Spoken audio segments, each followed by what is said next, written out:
सच्चिदानन्दरूपाय विश्वोत्पत्त्यादिहेतवे तापत्रयविनाशाय श्रीकृष्णाय वयं नमः।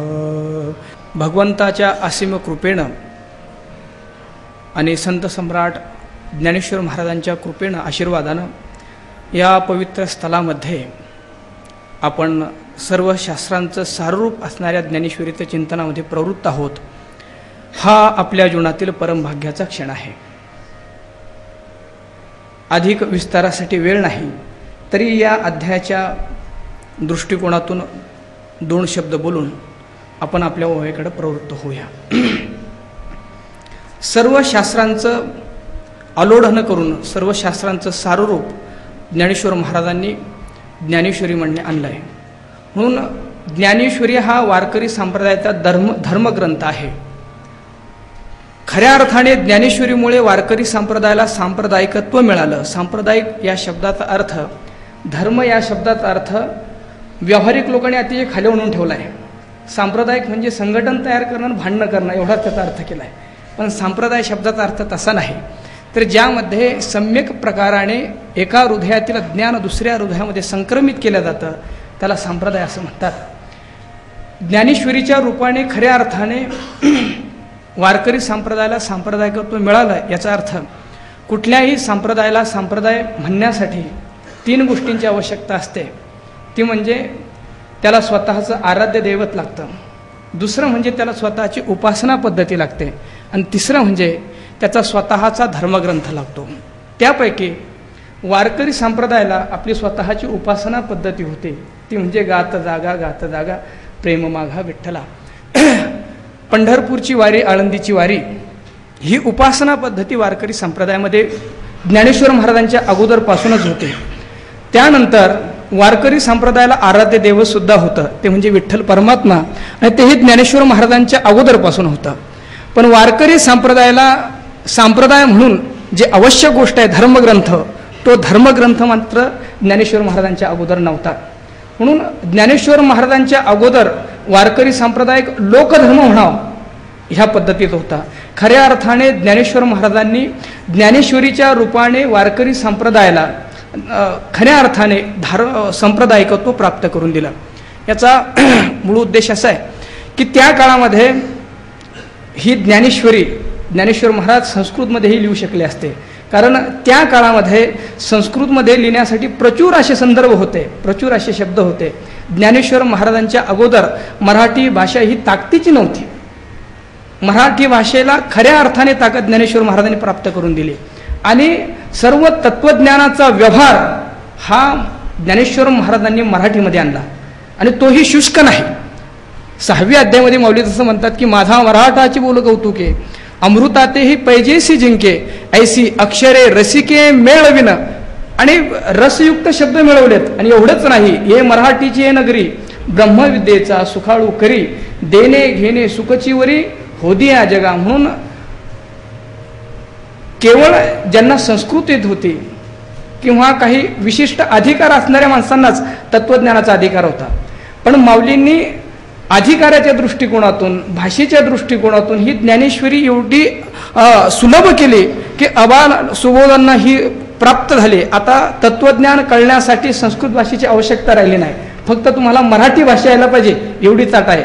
आणि मराठी भाषा येत असेल तर वेद, उपनिषद, ब्रह्मसूत्र यामध्ये असणारं जे काय अस्खलित तत्वज्ञान आहेत ते सर्व तत्वज्ञान ज्ञानेश्वर महाराजांनी ज्ञानेश्वरीमध्ये आणलंय। आणि ते कशा प्रकारे आणलंय? नाही, संस्कृतीचा निषेध नाही, संस्कृतचा निषेध नाही आहे, हा मराठी भाषेचा गौरव आहे, फक्त संस्कृतचा निषेध नाही यामध्ये असं।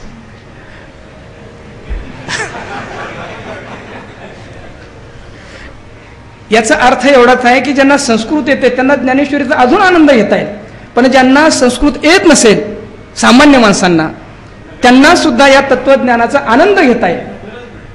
नाही, गरज नाही म्हटल्यापेक्षा जर वेळ मिळत नसेल त्यांच्या, तर न येताही त्यांना तत्वज्ञान कळेल एवढाच त्याचा अर्थ आहे, बाकी कुठेही सांगण्याचे असो।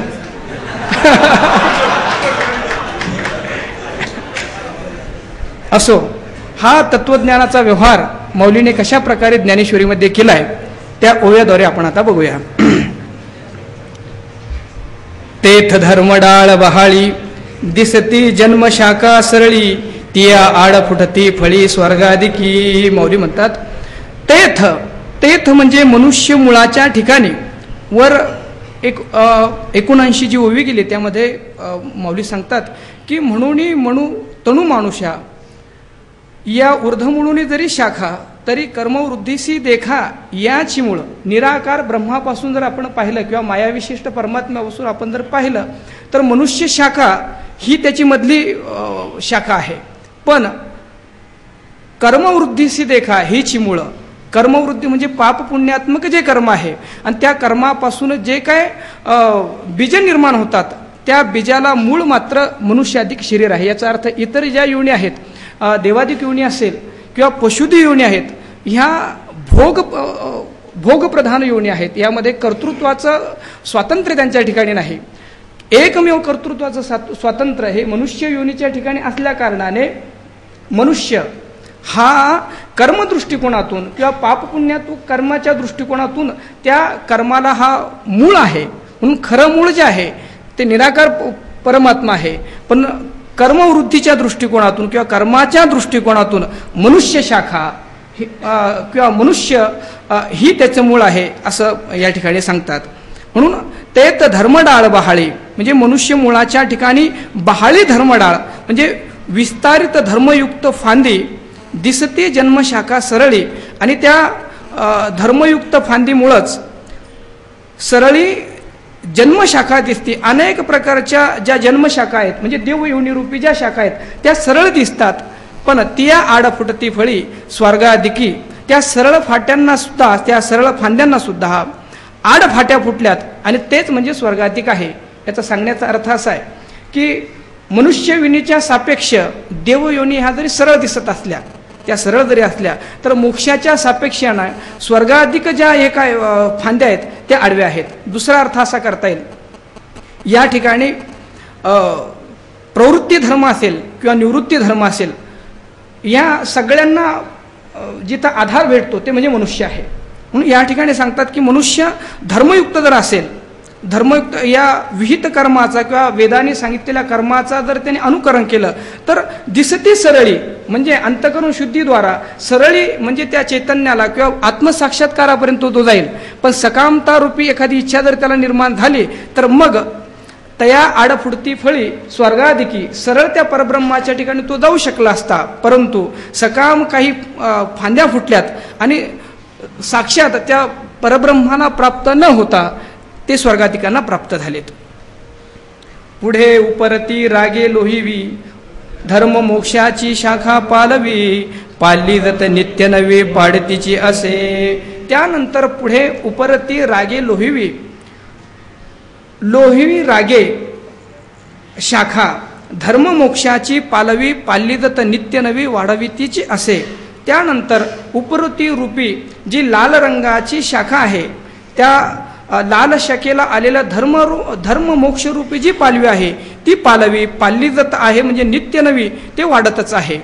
गुरुवर्य खंदारकर महाराजांनी याचा वेगळा अर्थ केला आणि तोही अतिशय गोड असा अर्थ आहे. त्यांनी यामध्ये 3 द्वंद्व केलेत. यामध्ये आहे उपरती रागे लोहिवी हे एक द्वंद्व, त्यानंतर धर्म आणि मोक्ष हे एक द्वंद्व आणि शाखा आणि पालवी हे एक द्वंद्व. द्वंद्व म्हणजे दोघांची जोडी. आता थोडं चिंतन करूया. उपरती म्हणजे प्रवृत्ती धर्म आणि रागे लोहिवी म्हणजे निवृत्ती धर्म. धर्म मोक्ष यांचे 2 करायचे भाग आणि शाखा आणि पालवी यांचे 2 भाग करायचे. यांना जोडत असताना असं उपरती मोक्षाची शाखा पालली जाती नित्य नवी वाढीतची असे. याचा अर्थ मनुष्य शाखेच्या समोर जर उपरती म्हणजे विरक्तीरूप जर धर्म असेल तर त्याच्या जीवनामध्ये मोक्षरूपी जी शाखा आहे ती नित्य नवी वाढते. आणि दुसरा अर्थ असा की रागे लोहिवी, रागे लोहिवी म्हणजे जेव्हा मनुष्याच्या शाखेसमोर जेव्हा रागे लोहिवी म्हणजे लाल रंगरूप इच्छा असते म्हणजे प्रवृत्ती धर्म असेल तर त्या प्रवृत्ती धर्माची पालवी वेगात नित्य न वाढते. या सगळ्यांचा अर्थ एवढाच आहे की निवृत्ती धर्माचा स्वीकार जर मनुष्याने केला तर तो मोक्षापर्यंत जाऊ शकतो, आणि प्रवृत्ती धर्माने जर तो केला तर लोकांतराची त्याला प्राप्ती होऊ शकते. या सगळ्यांचा असा भाव आहे.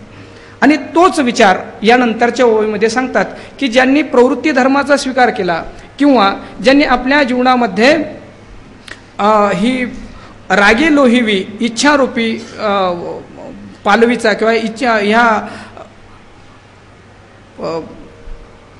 लाल रंगीरूपी इच्छेचा स्वीकार केला, त्यांच्या जीवनामध्ये सकामतेने कशी लोकांतर प्राप्त झाले त्याचा विचार यानंतरच्या ओळीमध्ये सांगितलेला आहे.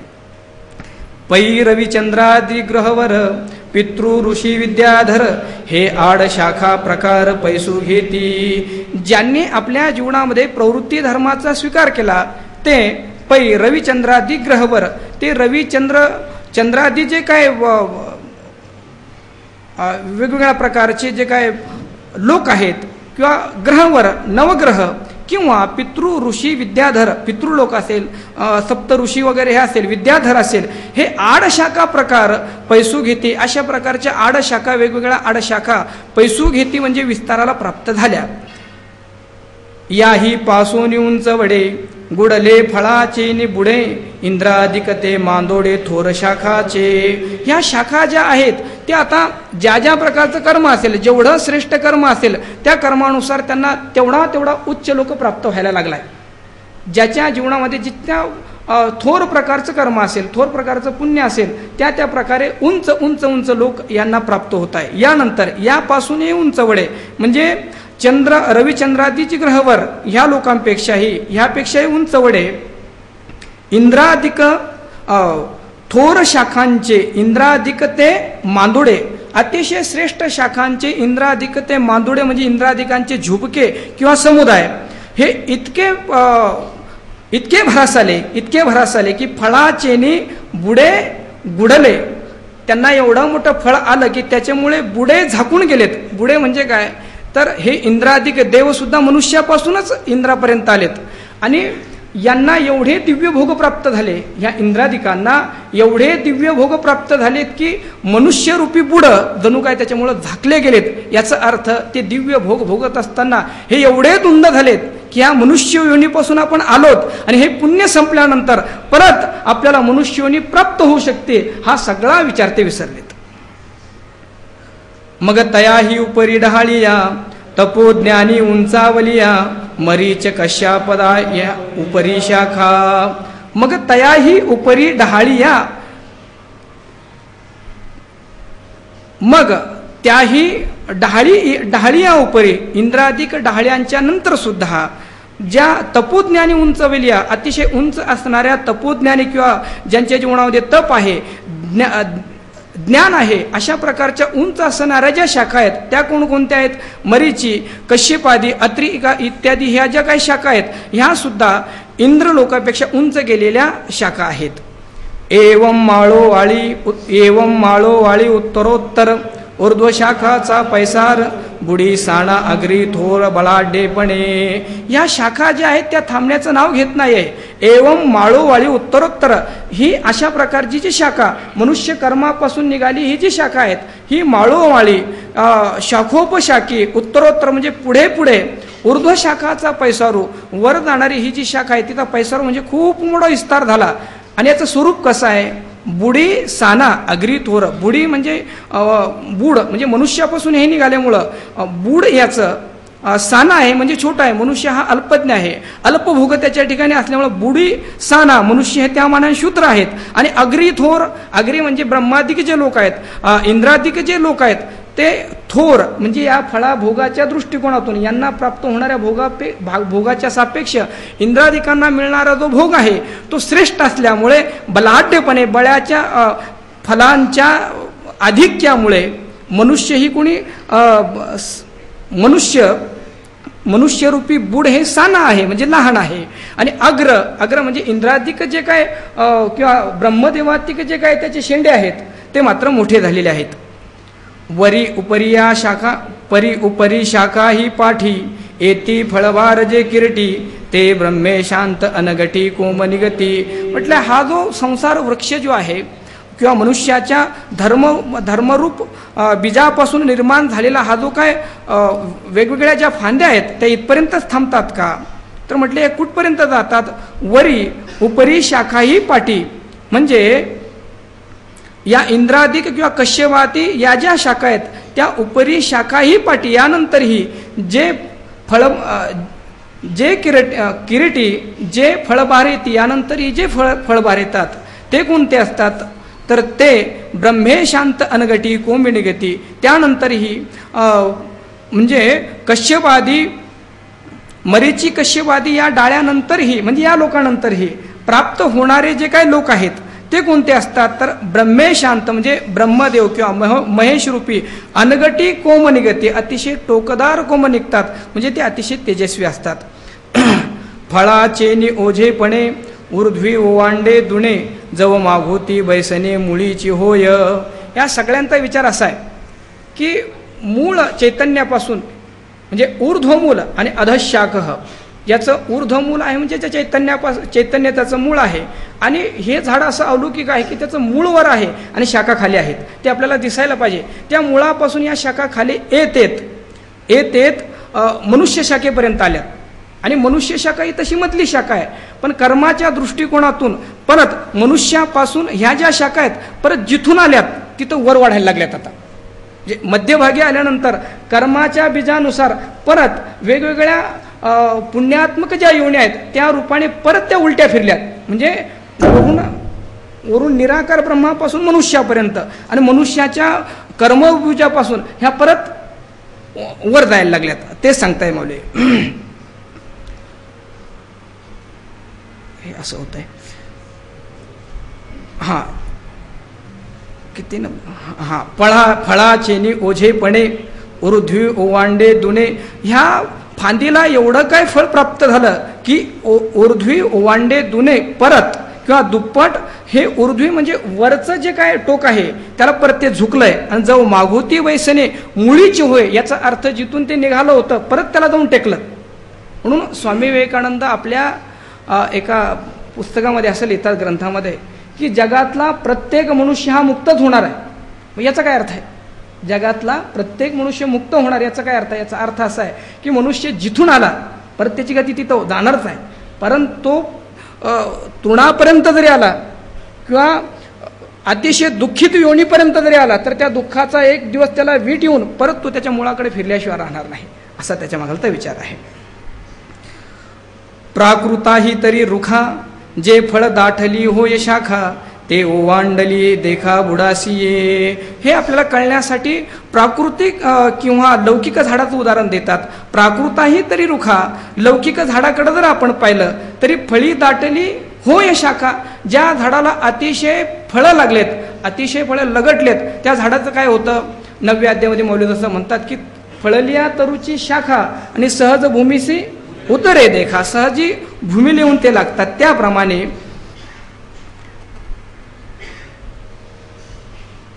ते ओवांडली देखा बुडासीये, झाडाला भरपूर फळं आलेत का ते परत बुडायला लागतात. त्याप्रमाणे म्हणजे बुडाला म्हणजे खाली जमिनीला लागतात. तैसे जेथुनी हा आगवा संसार तरुचा उठावा तिये मुळी टेकती पांडवा वाढते निज्ञाने.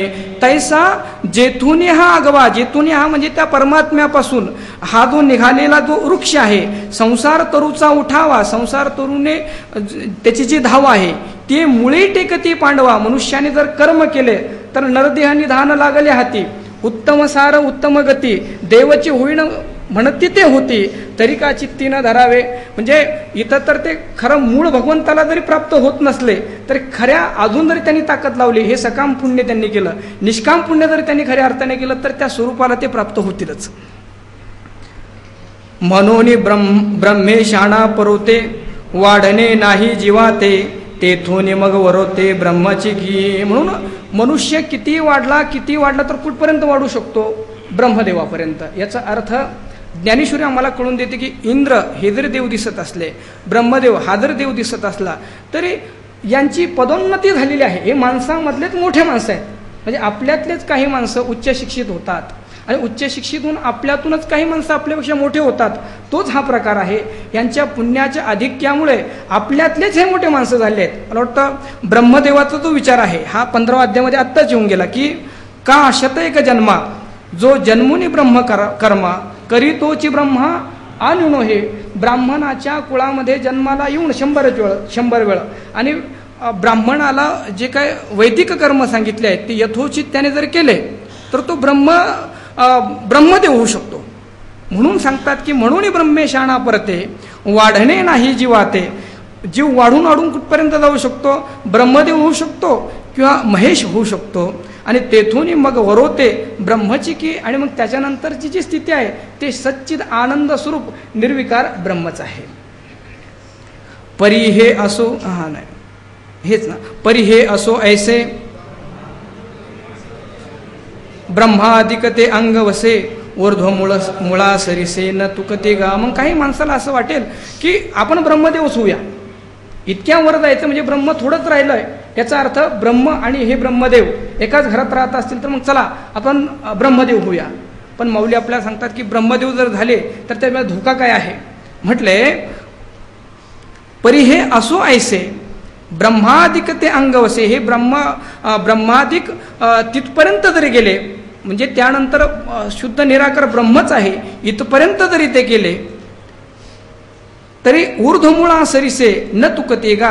ऊर्ध्वमुळ म्हणजे निराकार परब्रह्माचं जे स्वरूप आहे त्या तुलनेला ते पोचू शकत नाहीत. तिथं फक्त एकच पोचू शकतात की तुकिता तुलनेशी ब्रह्म तुका असे आले. मग हे ब्रह्मदेव नाही म्हटले. तुकाराम महाराज जाऊ शकतात तिथपर्यंत, त्या तुलनेला जाऊ शकतात. परंतु हे ब्रह्मादिक ज्या देवता आहेत त्यांच्यामध्ये कितीही सामर्थ्य आलं तरीही शुद्ध चैतन्याच्या ठिकाणी त्याचं जे स्वरूप आहे ते स्वरूप यांना प्राप्त होऊ शकत नाही.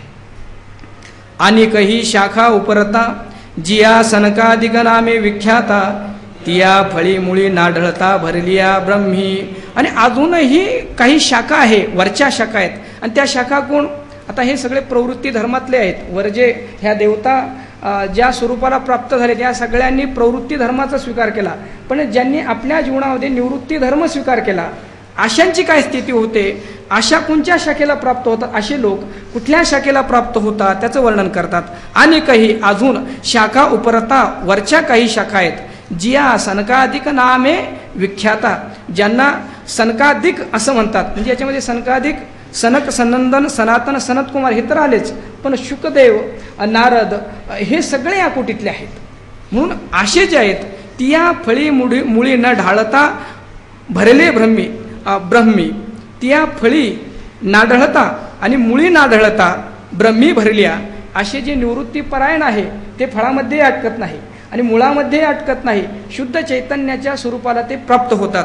होय माझ्याकडे सरळ असल्या कारणाने थोडं चिंतन यावं ते सांगून जाईल की हे सनकाधिक जे आहेत किंवा शुक भगवंत आहेत हे फळामध्येही अडकत नाही आणि मुळामध्ये अडकत नाही. याचा काय प्रकार आहे? तर हे सनकाधिक जे आहेत हे भगवंताचे 24 जे अवतार आहेत त्या 24 अवतारापैकी पहिला अवतार हा सनत कुमारांचा आहे. जेव्हा ब्रह्मदेवाने हे सगळे सृष्टी निर्माण केली, सृष्टी निर्माण केल्यानंतर सृष्टी निर्मितीसाठी अजून त्यांनी काही वेगवेगळे जीव निर्माण केलेत अनेक. त्यामध्ये सगळ्यात पहिलं सृष्टी निर्मितीसाठी ज्यानं उत्पन्न केलं ते सनकाधिक होते. हे जन्माला आल्यानंतर ब्रह्मदेवाने सांगितलं आता तुम्ही असं करा, तुम्ही अतिशय गोंडस दिसतात, चांगले दिसतात, तुम्ही या सगळ्या सृष्टीची निर्मिती करा. हे सनकाधिक म्हणजे 5 वर्षाचे असतात, सरळ ब्रह्मचिंतन करतात. हे सरळ त्या ब्रह्मदेवाला सांगितले की आम्ही काय संसार करण्यासाठी आलेलो नाही, ब्रह्मचार्याची प्रतिष्ठा करण्यासाठी आम्ही या ठिकाणी आलो आहे. म्हणून या स्वतःच्या बापाचं जन्य ऐकले नाही असे सनकाधिक आहेत. का? मुळी ना ढळता. जर संसाराची उत्पत्ती केली असते तर आमचे गुरुवर्य सांगत असतात की मिरच्याच्या बाजारामध्ये गेला की माणसाने कितीही जरी तोंडाला रुमाल लावला तर ठसका आल्याशिवाय राहत नाही. आता ह्या शुक भगवंताचं थोडं चिंतन जर केलं तर फळी ना ढळता आणि मुळी ना ढळता. आता बघा या शुक भगवंताचं चरित्र आपल्याला सगळ्यांना माहिती आहे की ब्राह्मणाचा पोर एक खेळ्यासी ब्याले ते 12 वर्षेला पाले रे, कापत कापत बाहेर आले ते नागवेची पळून गेले रे. किंवा भागवतामध्ये जेव्हा तेव्हा वंदन करतात तेव्हा असं म्हटलं जातं की यम प्रवजंत मनुपेतमपेत कृत्यम द्वयपायन विरह कातराजुहाव पुत्रेति तन्मयतया तरवोभिनेदुस तम सर्वभूत हृदय मुनिमानतोस्मी. कथा सगळ्यांना माहिती आहे, पण फळी आणि मुळी ना ढळता हा भाव सांगायचा.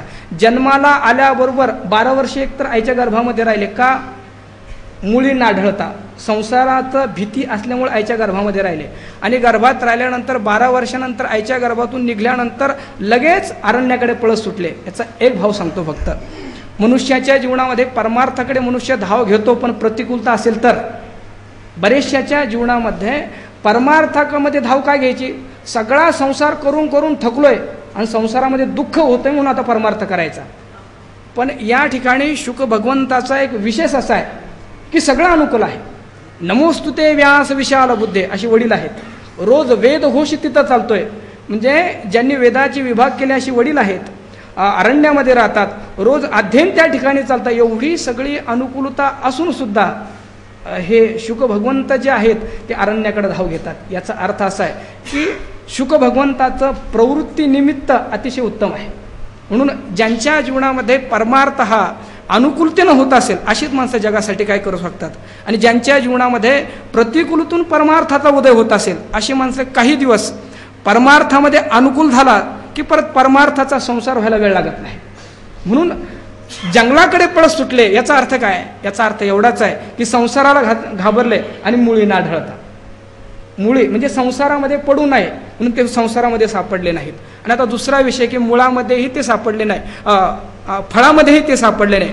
फळ काय, या ठिकाणी स्वर्गाधिक देवता स्वर्गलोक हे त्याचं फळ आहे, त्या फळामध्येही ते अडकले नाहीत. याचा भाव काय आहे.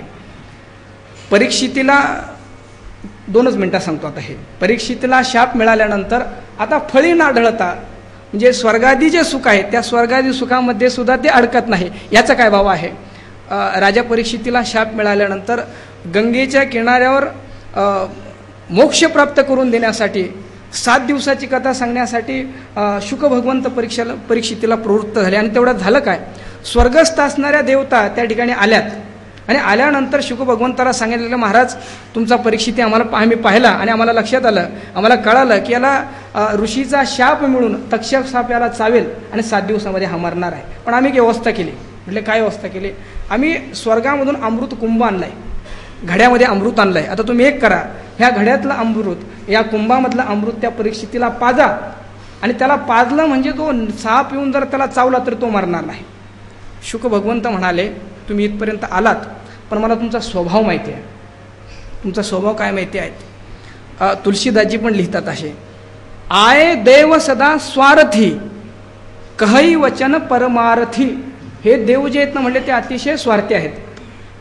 ते म्हणजे तुम्ही इथपर्यंत आलात, आमच्या परीक्षितीला अमृत देणार आहे, पण म्हणजे फुकट देणार आहे का, म्हणजे फुकट नाही. त्या मोबदल्यामध्ये ही जे कथामृत आहे ते आम्हाला द्या.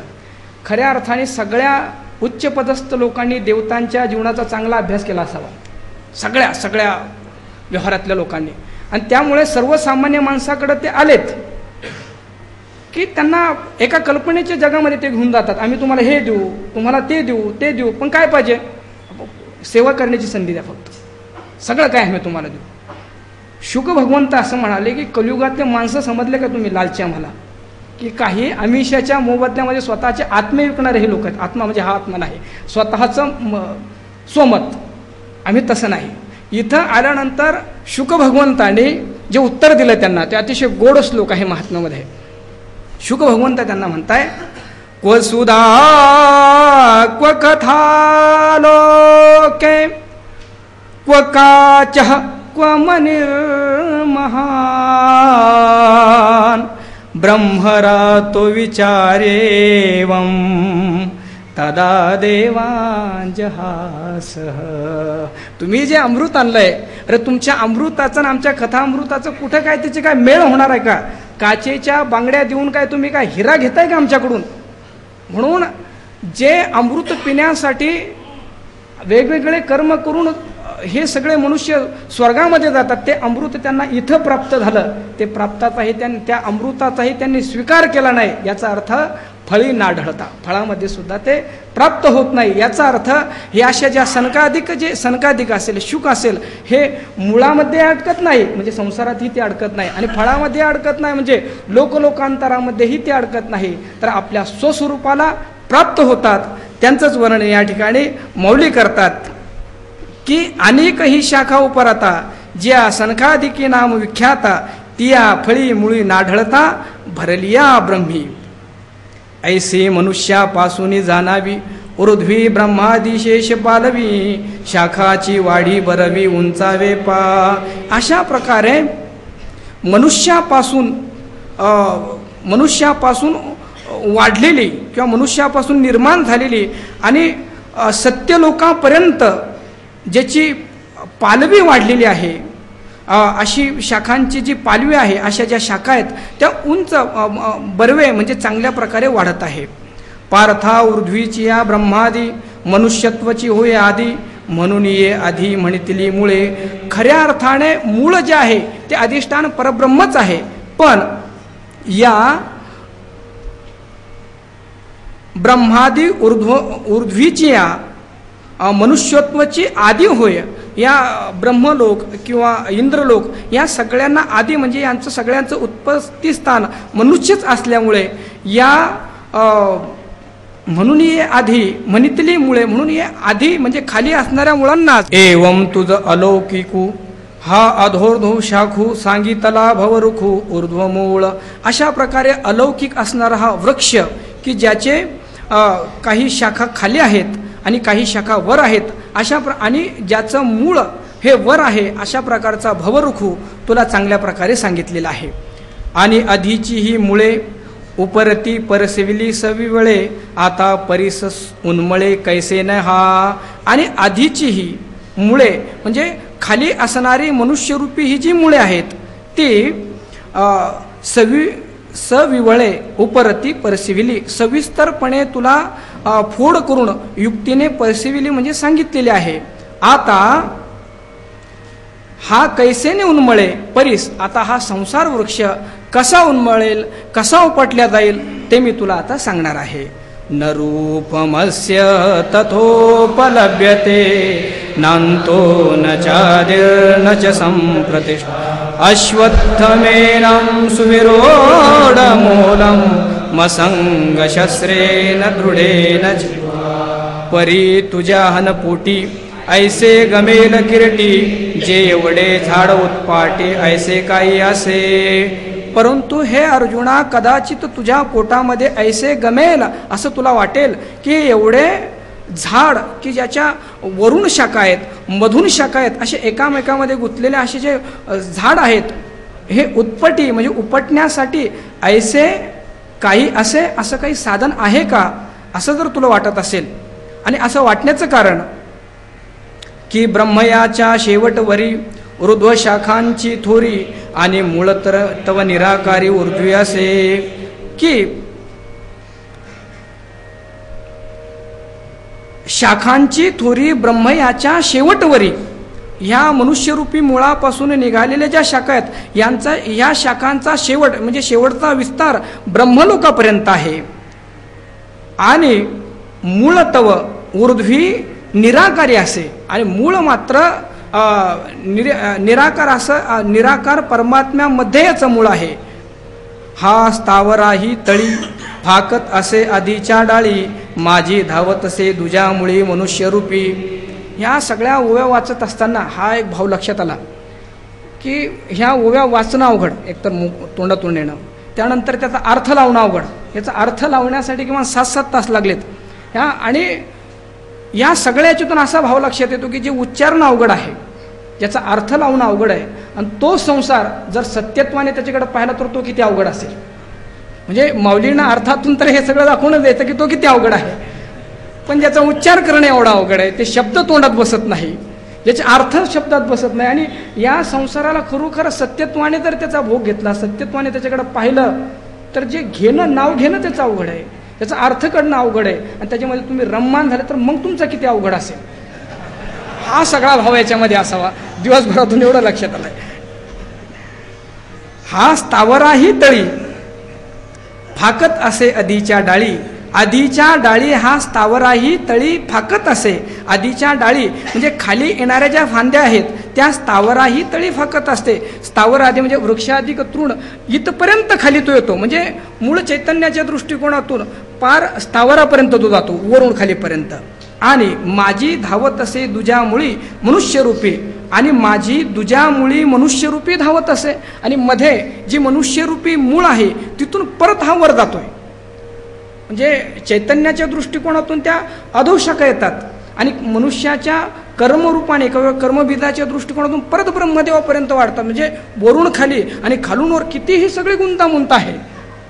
असं जर तुला वाटत असेल, ऐसा गाडा आणि अफाटू आता कोण करी या शेवटू तरी झने हा हळवटू धरसे भाऊ. म्हणून माऊली म्हणतात की ऐसा गाढा, असा बळकट आणि अफाटू अमर्याद विस्तारित असलेला हा वृक्ष आता कोण करी या शेवटू, याचा कोण शेवट करील. काल गेठे महाराज म्हणाले की खोट्या पदार्थाचा सुद्धा अध्यारोप किती बळकटपणाने होऊ शकतो हे माऊली आपल्याला शिकवते. म्हणून माऊली असं म्हणतात की एवढा मोठा असं वर्णन केल्यानंतर एवढा बळकट आणि एवढा अमर्याद असणारा जो हा संसार वृक्ष आहे याचा कोण शेवट करेल असं जर तुला वाटत असेल तरी झनी हा हळवटू धरसी भाऊ. तरी कदाचित असा हळवटू म्हणजे शूद्र किंवा हलकट भाव जर तू मनामध्ये धरशील तर सांगतो तुला, तरी हा उन्मळावया दोषे येथे सायासची कायसे काय बाळा बागुल दोषे दवडावा आहे. या सगळ्या सिद्धांतावरून काही गोष्टी आठवतात की काही गोष्टी अशा ज्या असतात की त्या आम्ही विचाराने कठीण करून ठेवलेल्या असतात. बऱ्याच घटना आमच्या जीवनामध्ये अशा आहेत की आम्ही जेवढा विचार करून ठेवला आहे त्या व्यक्तीविषयी, त्या घटनेविषयी, ते तेवढ्या कठीण आहेत, ते तेवढ्या खतरनाक नाहीत जेवढ्या आम्ही विचाराने त्यांना करून ठेवलं आहे. खऱ्या अर्थाने आपण जेव्हा आपल्या कल्पनेमध्ये एखाद्या माणसामध्ये विचार करतोय त्या अर्थी त्या माणसाचे ते गुण असेल की नसेल, पण आपल्यामध्ये असणारे सगळे गुण मिश्रित करून त्या माणसाचं चित्र आपण रंगवत असतो आपल्या पुढे. म्हणून बऱ्याचशा घटना अशा जीवनामध्ये की त्याला आपण घाबरतोय, आपण त्याला जेवढं भितोय, पण वास्तवामध्ये जेव्हा त्यांना भेटू आपण तेव्हा असं कळेल अरे आम्ही यांना घाबरत होतो, एवढं नाहीच असं त्यामुळे काय, एवढं नाहीच त्याच्यामध्ये असं काय. माऊली ही दृष्टी आपल्याला देतात की ज्या गोष्टींना तुम्ही एवढं भीताय, घाबरून बसताय आणि कल्पनेच्या जगामध्ये वावरताय, ती कल्पना तेव्हाच जाईल जेव्हा त्या वस्तूला यथार्थ जाणेल. जोपर्यंत एखाद्या गोष्टीला यथार्थ आपण जाणत नाही तोपर्यंत त्या वस्तूची, त्या व्यक्तीविषयी भीती आपल्या जीवनातून कधीच निघून जाणार नाही. माऊली ते सांगताय की तरी हा उन्मळावया दोषे म्हणजे उद्देशे येथे सायासची कायसे. याला उन्मळून टाकण्यासाठी, याला उपटून टाकण्यासाठी काही सायास करण्याची, प्रयत्न करण्याची काही गरज आहे का. याचा अर्थ असा आहे की माऊलींना सांगायचं की संसार हा कृतीनं संपणार नाही, संसार हा विचारानं संपेल. या ठिकाणी सायास करणं म्हणजे कुठल्याही प्रयत्नाने, क्रियेनं जर तुम्ही त्याला संपवण्याचा प्रयत्न केला तर होणारच नाही ते. आणि विचार करायचा ना, विचार करायचा म्हणजे काय, विचार करायचा म्हणजे, म्हणून वाटतं बाबा म्हणायचे की परमार्थ हा, परमार्थ म्हणजे धांगडधिंगा नाही, परमार्थ म्हणजे विचाराचा असतो. जे केवळ धांगडधिंगा करणं याला परमार्थ म्हणत नाही. विचार उत्पन्न होणे, आणि साधारण विचार नाही की विचारात जाय ते बोधा हा, की बोध उत्पन्न होईल अशा प्रकारचा विचार निर्माण होणं. म्हणून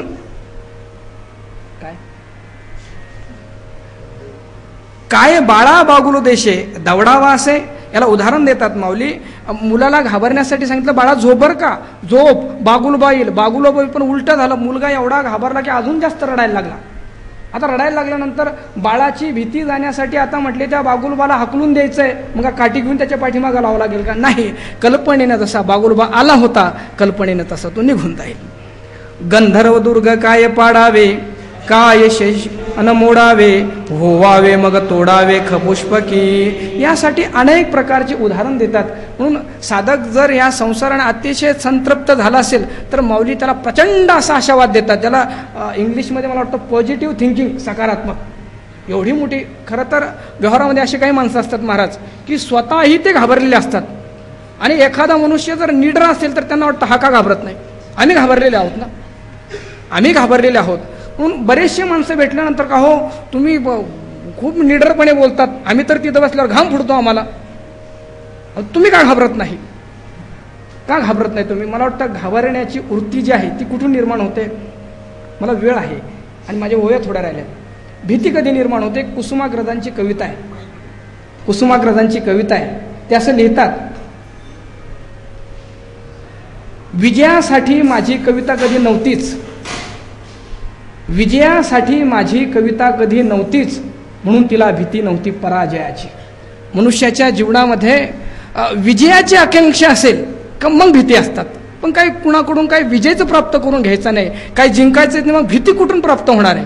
म्हणून मला असं वाटतं की माझं सांगणं हे विजयासाठी नव्हतंच, म्हणून त्याला भीती नव्हती पराजयाची. मग काय घाबरतं त्याच्यामध्ये? काय कुठून काय मिळवायचं आहे आणि मिळवून तरी काय प्राप्त होणार आहे? म्हणून फक्त भगवंताची सेवा आहे असं समजून सांगितलं तर काय त्याच्यामध्ये भीती वाटण्याची गरज आहे? असो. गंधर्व दुर्ग काय पाडावे, ढगांचे जे किल्ले आहेत त्यांना काय पाडण्यासाठी काय प्रयत्न करावा लागतो का? का शशविशान मोडावे, किंवा सश्याला असणारे जे शिंग आहेत ते मोडावेत का? कायला जर विचारलं का हो सश्याला शिंग असतात का? ज्यांनी ससा पाहिलेला नाही शहरातल्या एखादा का हो ससाला शिंग असतात का? तो म्हणेल असलं एखादं. पण ज्याने खरा ससा पाहिला तो नाही नाही सश्याला शिंगच नसतात. की खपुष्प होवावे मग तोडावे, किंवा आकाशाला लागलेलं फुल तोडता येईल का? माऊली म्हणतात होवावे आणि मग तोडावे.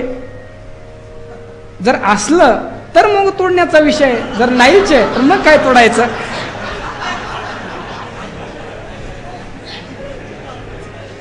तैसा संसारू हा विरा, रुख नाही साचोकारा, मा उन्मळणी दरारा कायसा तरी. माऊली सांगतात की तैसा हे विरा, अर्जुना तू वीर आहेस.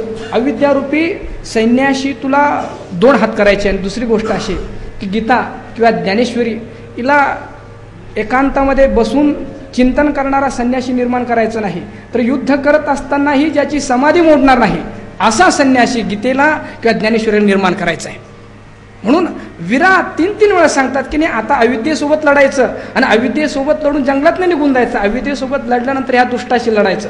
म्हणून परत वीरा, म्हणून परत वीरा. तैसे हे वीरा, तैसे हा संसारू, तैसा संसारू हा साचोकारा रुख नाही. हे जे संसार रूपी रुख आहे म्हणजे वृक्ष आहे हा खरा नाही. मा उन्मळणी दरारा कायसी तरी, म्हणून याला उपटून टाकण्यासाठी काय भीती वाटावी का? काही भीती वाटण्याची गरज नाही. विचारामध्ये परिवर्तन केलं की आपोआप तो जाणार आहे. आम्ही सांगितली जे परी, मूळ झाडांची उदरी, ते वांजेची घरभरी लेकुरू जैसे. अर्जुन म्हणायला लागला देवा एक तर बोला ना, आतापर्यंत एवढं त्याचं वर्णन केलं की आम्हाला त्याचा अर्थ करता येत नाही. मग आतापर्यंत तुम्ही त्याचा एवढा सगळा विस्तार केला, असा हा संसार आहे, सत्वाचं वारं काय वागतं, तमोगुणाचं वारं काय वागतं, ब्रह्मदेवापर्यंत हा सगळा विस्तार तुम्ही केला आणि आता म्हणतात काहीच नाही. हा भगवंत म्हणाले हे सगळं जगत सांगण्यामध्ये किंवा उत्पत्ती सांगण्यामध्ये आमचा भाव नव्हता. तुझ्या डोक्यामध्ये जी उत्पत्ती आहे त्या उत्पत्तीची संगती आम्ही आता लावली. म्हणजे आतापर्यंत मी जे बोललो ते तुझ्या संगतीनं बोललो. जे तुझ्या डोक्यामध्ये जी काय मांडण्यात होते आतापर्यंत संसाराविषयी तुला जे वाटत होतं तुझा अनुवाद मी केला खऱ्या अर्थाने. मग देवा आता काय? आता मी बोलणार आहे, आता खरं जे आहे ती बोलणार आहे. आम्ही सांगितली जे परी, आतापर्यंत आम्ही जो काय विस्तार सांगितला, मूळ डाळांची उजरी, कमी का मूळ डाळांची, फांद्यांची आणि मुळांची उजरी म्हणजे जो विस्तार सांगितला ते वांजेची घरभरी लेकुरे जैसी. वांज स्त्रीनं जसं घर भरून जावत अशा प्रकारे आम्ही सांगितलं. म्हणजे वांज स्त्रीच्या मुलाने जसं घर व्यापत नाही तसं खोटा पदार्थ जो आहे तो जागा व्यापित नसतो कधीच, असं त्याला सांगता येईल. काय किजी ते चेलेपणी, स्वप्नीची तिये बोलणी, तैशी जाणते कहाणी दुघडीची ते. अर्जुन म्हणाला देवा तुम्ही म्हणतात की हे जे सगळं सांगितलं ते वांजेच्या प्रमाणे, पण वांजेचे मुलं कोणाला दिसत नाही, पण हा संसार तर आम्हाला दिसतो ना. तुम्ही जो दृष्टांत दिला वांजेच्या लेकराचा, पण वांजेचे पोरं कोणाला दिसत नाही, ते उत्पन्नही होत नाही आणि ते दिसत नाही. पण संसाराला जर तुम्ही वांजेच्या लेकराप्रमाणे म्हणत असेल तर संसार तर आम्हाला दिसतोय, मग ते वांजेसारखं कसा? भगवंत म्हटले थांब समजून सांगतो ऐक पुढं काय ते कायच की हां ती स्वप्नीची बोलणे, काय चेलीपणी की जी ती स्वप्नामध्ये जे काय बडबड केल्या जाते, स्वप्नामध्ये जे काय बोलल्या जातं, जागृतीमध्ये आल्यानंतर ते सगळं बाष्कळ ठरतं. त्याप्रमाणे तिये जाणते कहाणी दुगळीची ते तशी ती कहाणी आतापर्यंत आम्ही जे सांगितलं ते प्रातिभाषिक सत्तेमध्ये किंवा व्यवहारिक सत्तेचा स्वीकार करून सांगितला, पण पारमार्थिक दृष्टिकोनातून जर हा संसाराकडे पाहशील तरी दुगळीची ते दुर्बळ आहे, त्याचं अस्तित्वच सिद्ध होत नाही. वाचून आम्ही निरूपिले जैसे याचे अचळ मूळ असे तैसे आणि तैसाच जरी हा असे साचोकारा. आणि भगवंत म्हणतात खरोखर वाचून शिवाय आम्ही निरूपिले जैसे आम्ही जसं बहारदारीनं त्याचं वर्णन केलं, ययाचे अचळ मूळ असे तैसे असे याचं अचळ मूळ म्हणजे हे मायारूपी मूळ खरोखरच तेवढं बळकळ जरी असतं आणि तयाचे जरी हा असे साचोकारात किंवा त्याच्या फांद्या खरोखरच खऱ्या असत्या किंवा तो वृक्ष किंवा त्याचं मूळ खरोखरच खरं असतं तर म्हणून तरी कोणाचे नि संताने निपजती तया उन्मळणे काय फुंकलिया गगने जाई जे लका. जर तो खरोखरच जर खरा असता तरी कुणाचे नि संताने कुणाच्या पुताकडून कुणाच्या लेकाकडून कुणाच्या मुलाकडून निपजती तया उन्मळणे त्याचा नाश करणं त्याला उपटून टाकणं संभवलं असतं. किंवा व्यवहाराचं उदाहरण देतात काय फुंकलिया गगने जायजेल का. व्यवहारातलं गगन जे आहेत त्याला फुंकर मारली म्हणजे ते उडून जाईल का. व्यवहारामध्ये ते जसं उडून जाणार नाही तसं हा संसार खरोखरच जर खरा असता तर आतापर्यंत कोणीच मुक्त झालं नसतं. सांख्यांच्या प्रकृतीप्रमाणे त्यांनी त्या प्रकृतीनं परत सगळ्यांना बद्ध करून टाकलं असतं. म्हणून आम्ही जे सांगितलंय तिचं जे कार्य आणि त्याचं जे कारण म्हणजे अविद्या, मूळ अविद्या, आणि त्या अविद्येचं कार्य हे सगळं दृश्य जगत हे जर खरोखर खरं असतं तर कुणापासूनही किंवा कुणीही त्याची निवृत्ती करू शकले नसतं. म्हणून पै धनंजया आम्ही वाणिले रूप ते माया कासवेची तुपे राया उगरिले जैसे. म्हणून हे धनंजया आत्मरूपी धन ज्याने प्राप्त करून घेतलंय असा धनंजया आम्ही वाणिले रूप ते माया. आम्ही ज्याचं वर्णन केलं ती माया आहे. आणि माया म्हणजे काय, रोज आपण ह्या सगळ्या सत्रामध्ये किंवा 4-5 वेळेस ऐकत असेल या मासा मा म्हणजे जी नाही, या जी ती जी नाही असं तिच्या नावाद्वारेच सांगते ती माया. जे नाही तर त्याचंच आम्ही तुला अध्यारोपाच्या भाषेमध्ये त्याचं आम्ही वर्णन केलेलं आहे. आणि हे कशाप्रमाणे आहे, राया कासिवेची तुपे ओगरिले जैसे. राजाला घरामध्ये बोलवलं, घरी बोलवलं पंक्तीसाठी, आणि पंक्तीसाठी आल्यानंतर अनेक प्रकारचे पक्वान्न केले आणि म्हणजे तूप वाढलं. कशाचं, कासवीचं तूप वाढलं. ले कासवीचं पण तूप असतं का, सर्वसामान्य असेल कुठंतरी भेटत असेल 1000 रुपये किलो काहीतरी, पण जर वेदांत शास्त्रानुसार जर विचारलं तर कासवीला दूधच नसतं, आणि दूधच जर नसेल तर तूप कुठून त्याच्यामध्ये प्राप्त होणार आहे. मृगजळाची गा तळी ती दिठी दुरून न्याहाळी वाचून तेने पाणी साळी किळे लावसी काही. मृगजळाची तळी, आता मृगजळ कसं निर्माण होतं त्याची प्रक्रिया जी आहे ती 13व्या अध्यायामध्ये सांगितली. का तेजा आणि उखारा भेटी झाली या विरा मृगजळाची या पुरा रूप होय. म्हणजे उखर भूमी आणि सूर्यप्रकाश यांचं एकत्रीकरण झालं, संबंध आला की तिथं मृगजळ निर्माण होतं. आणि त्या मृगजळाच्या पुरानेच तळे भरलेत. आणि तळे भरल्यानंतर एखादा जर म्हटला की आम्हाला त्या तळ्यातून पाणी घेऊन साळी किंवा केळी पिकवायची आहेत. आता ह्या दोन्ही पिकं सुद्धा, या दोन्ही पिकांना अतिशय जास्त पाणी लागतं, साळींना सुद्धा आणि केळींना सुद्धा. मौल्यांची दृष्टांताची योजना ही अतिशय उत्कृष्ट आहे. महाराज म्हणतात असा जरी विचार केला तर तसं होणार नाही. मृगजळाची गा तळी, मृगजळाची ही जे तळं आहेत ती दिठी दुरून न्याहाळी, तिला फक्त दुरून डोळ्यांनी पाहायचं. आणि तिच्या जर तुम्ही जर जवळ गेले तर तुमच्या हाती काहीच लागणार नाही. वाचून तेने पाणी साळी केळी लावसी काही, ते नुसतं पाहण्यापुरतंच असतं. त्याने काय साळी किंवा केळी हे पीक येत असतात का, बिलकुल येत नाही. मूळ अज्ञान चितव लटके मा तयाचे कार्य हे की दुखे म्हणून संसार रूक सत्य के वावूची गा. म्हणून मूळ अज्ञान तव लटके, 2 प्रकारचं अज्ञान आहे. एक तुळ अज्ञान आहे आणि एक मूळ अज्ञान आहे. ब्रह्मज्ञानाशिवाय ज्याची निवृत्ती होते ते तुळ अज्ञान आहे, आणि ब्रह्मज्ञानाशिवाय ज्याची निवृत्तीच होत नाही ते मूळ अज्ञान आहे. असं जे मूळ अज्ञान आहे ते मूळ अज्ञानाची तव लटके, मूळ अविद्या जी आहे ती अविद्याच खोटी आहे. मा तयाचे कार्य हे केतुके, आणि असता जी मूळ रूपानेच मिथ्या आहे त्याचं कार्य केतुके म्हणजे कितीच आहे. म्हणून संसार रूक सत्य के म्हणजे मिथ्या अविद्येपासून मिथ्या मायेपासून निर्माण झालेलं जगत हे सुद्धा मिथ्या आहे. म्हणून हा संसार रूपी वृक्ष सत्य के अरे सत्य आहे का? नाही नाही, वावोच का, तो खोटाच आहे. आणि अंतु यया नाही ऐसे बोलीजे जे काही ते साचची पाही एके परी. आम्ही याला जसं ब्रह्माला अंत अनंत म्हटलोय तसं काही अर्थाने इलाही अंत नाही असं जे बोललोय अध्यारोपाच्या भाषेमध्ये, त्याचा काय अर्थ आहे तोही सांगतोय. आणि अंतु यया नाही, या भववृक्षाला अंत नाही. ऐसे बोलीचे काही असं जे आम्ही बोललो तेही साचची पाही एके परी, तेही साचची पाही. एका दृष्टिकोनातून तेही खरं आहे. कसं खरं आहे? तरी प्रभू जवळ नोहे तव निद्रे काय अंत आहे, की रात्री न सरे तव न पाहे तयारू ते. माऊली व्यवहारातला दृष्टांत देतात. तरी प्रभुदू जवळ नव्हे, जोपर्यंत जागृती होत नाही तव निद्रे काय अंत आहे, तोपर्यंत निद्रा संपेल का? याचा अर्थ जोपर्यंत मनुष्य झोपलेला आहे तोपर्यंत निद्रा त्याच्यावर अधिष्ठित राहणारच आहे.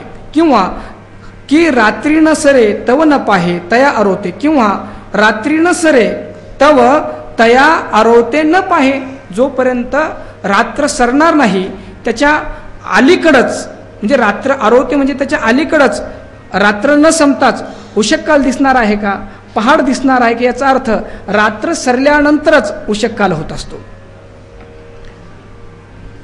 तैसे जव पार्था विवेक नुधवी माथा तव अंतु नाही अश्वत्था भवरूपाया. म्हणून एक सिद्धांत सांगतात माऊली की तव पार्था हे पृथुपुत्र पार्था, तैसा जव विवेक नुधवी माता, जोपर्यंत विवेक वर डोकं काढत नाही. विवेक म्हणजे तरी काय? आत्मा अनात्म विचार. विवेक म्हणजे चांगली वस्तू चांगल्या रूपाने कळणे आणि वाईट गोष्ट वाईट रूपाने कळणे, याला विवेक म्हणत नाही. जर जे तर विवेक म्हणतात कशाला? जर ते जे त्याज्य आहे त्या त्याज्याचा त्याग होणं आणि जे स्वीकार्य आहे त्या स्वीकार्याचा स्वीकार होणं. म्हणून 9व्या अध्यायामध्ये विवेकासाठी मौलीने जो दृष्टांत दिलाय तो अतिशय मार्मिक आहे. मौली म्हणतात की का चाचूचेनी सांडसे आणि खांडीचे पै पाणी राजा अंशे. राजू अंशाचा स्वभाव असा आहे, त्याच्या पुढे दूध आणि पाणी ठेवलं तर तो असं सांगितलं की हे दूध आहे आणि पाणी, तो असं नाही करत. तो दूध काढून घेतो आणि पाणी तसंच ठेवतो. विवेकाचा अर्थ असा आहे की जे ग्राह्य आहे, जे सारभूत आहे त्या सारभूताचा स्वीकार करणं आणि असार जो आहे असाराचा त्याग करणं. असा आत्म अनात्मरूप विचार जोपर्यंत निर्माण होणार नाही तव अंतु नाही अश्वत्था भवरूपा. या भवरूपा अश्वत्था अंतु नाही. हा भवरूपी जो अश्वत्थ आहे याचा विचार 111 ओळीमध्ये सांगितला की अश्वत्थ म्हणजे उद्यापर्यंतही जो शिल्लक राहणार नाही अशी ज्याची स्थिती आहे, असा अश्वत्थ तोपर्यंत संपणार नाही.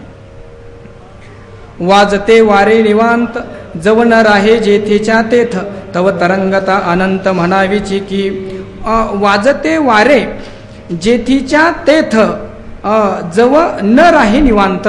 वाहणारे वारे जोपर्यंत जिथून निघाले म्हणजे त्याच्या कारणरूप आकाशातून जे निघाले तिथपर्यंत तिथं जाऊन ते जोपर्यंत शांत होणार नाही तोपर्यंत पाणी आणि वारं यांच्या संयोगातून अनेक प्रकारच्या लाटा ह्या तयार होणारच आहेत. याचा अर्थ असा की जोपर्यंत विवेक निर्माण होणार नाही तोपर्यंत अविवेकाने हे जगत मात्र भासतच राहणार आहे. म्हणून सूर्य जे हरपे तै मृग भासू का प्रभा जाय दीपे मालवलेनी.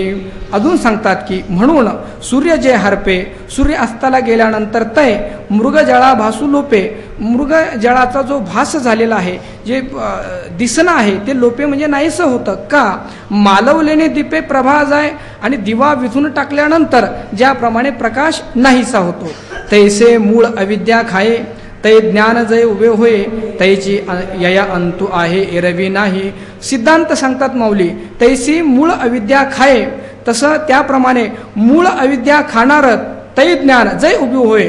ते मूळ अविद्या खाणारं ब्रह्मज्ञान आत्मज्ञान जोपर्यंत उभं होत नाही, म्हणजे तैसे ज्ञाने अज्ञान नेले आणि आपणही वस्तू देऊन गेले, ऐसे जाणणे विन उरले जाणते जे. असं जे ज्ञान आहे ते जोपर्यंत उभं होत नाही, ते उत्पन्न होत नाही, उदित होत नाही, तैची या अंतू खाये तैची या अंतू आहे एरवी नाही. असं ब्रह्मज्ञान जर उत्पन्न झालं आणि त्याने मूळ अविद्येला खाऊन टाकलं तरी ह्या भववृक्षाला अंत आहे. अन्यथा उपासनेच्या दृष्टिकोनातून उपासना अंतकरण शुद्धीच्या द्वारे होईल, किंवा कर्माच्या दृष्टिकोनातून, योगाच्या दृष्टिकोनातून या संसाराला, या भववृक्षाला संपवण्याचा प्रयत्न केला किंवा त्याचा नाश करण्याचा प्रयत्न केला तर होणार नाही. तमेव विदित्वाति मृत्युमेवते नान्यः पंथा विद्यते आयनाय. एकाच मार्गाने म्हणजे केवळ ज्ञानानेच ह्या भववृक्षाचा नाश होऊ शकेल. तेवीची हा अनादी ऐसी ही अते शाब्दी तो आळू नोहे अनुरोधे बोलते या. अर्जुना, तुला मी हा जो काय अनादी सांगितलं, ब्रह्मालाही अनादी सांगितलं आणि मायेलाही अनादी सांगितलं, पण तुला कळाला नाही. ब्रह्माला अनादी अनंत सांगितलं आणि मायेला जे अनादी सांगितलं अनादी शांत सांगितलंय. पण तू अनादी म्हटल्यानंतर ते ब्रह्मासारखं त्याला अनादी घेऊन बसलास. पण आम्ही जे अनादी सांगितलं ते स्वरूप काय ऐक. तेवीचा हा अनादी, आम्ही जे अनादी म्हटलं, ऐसी ही अति शाब्दी, ऐसी शाब्दी ही अति, असा जो शब्दाने व्यवहार केला तो खराच आहे. तो आळू नव्हे, तो आळ नाही, म्हणजे ते खोटं नाही. येया बोला ते अनुरोधी, आम्ही हे जे बोललो ते अनुरूपच आहे, ते योग्यच आहे. जे संसार वृक्षाच्या ठाई साचोकार तव नाही, मा नाही तया आधी काही कोण होईल. खऱ्या अर्थानं जर पाहिलं तर कारण की जे म्हणजे कारण, संसार वृक्षाच्या ठाई, संसार वृक्षाच्या ठिकाणी साचोकार सत्यता तव नाही, त्याच्या ठिकाणी सत्यताच नाही. मग मा नाही तयाचे आधी काही कोण होईल, याच्या ठिकाणी सत्यताच नाही, म्हणून त्याचा आधी कोण आहे आणि त्याला उत्पन्न करणारं कोण आहे हा विचार संभवत नाही. जे जो साच जेथोनी उपजे तया ते आधी हे साजे, आता नाहीच तो म्हणजे कोठोनिया. भगवंत म्हणतात की जो साच जेथोनी उपजे, जो खरा पदार्थ असेल तो ज्या ठिकाणून उत्पन्न झाला असेल त्याला खऱ्या पदार्था जिथून उत्पन्न झाला त्याला आधी असं म्हणता येईल. तया ते आधी हे साजे, आता नाहीच तो म्हणजे कुठूनिया. जो नाहीच, जो उत्पन्नच झाला नाही त्याचा आधी काय सांगावा आणि कोणापासून म्हणजे कुठून कोणापासून तो निर्माण झाला हे तरी काय सांगावं. म्हणून जन्मे नाही ऐस्या सांगो कवण माये, या लागी नाही पणेची होय अनादी हा. म्हणून याचा जन्मही होत नाही आणि याचं अस्तित्वही नसतं. ज्याचा जन्म होत नाही, ज्याचं अस्तित्व नसतं, ऐसिया कवण माये सांगो, आशेची माय कोण आहे, आशेची उत्पत्ती करता कोण आहे, काय सांगावं. या लागी नाही पणेची होय अनादी हा नाहीच, याला कोणी उत्पन्न करताच नाही, हे उत्पन्नच झालं नाही, या अर्थाने हे अनादी आहे.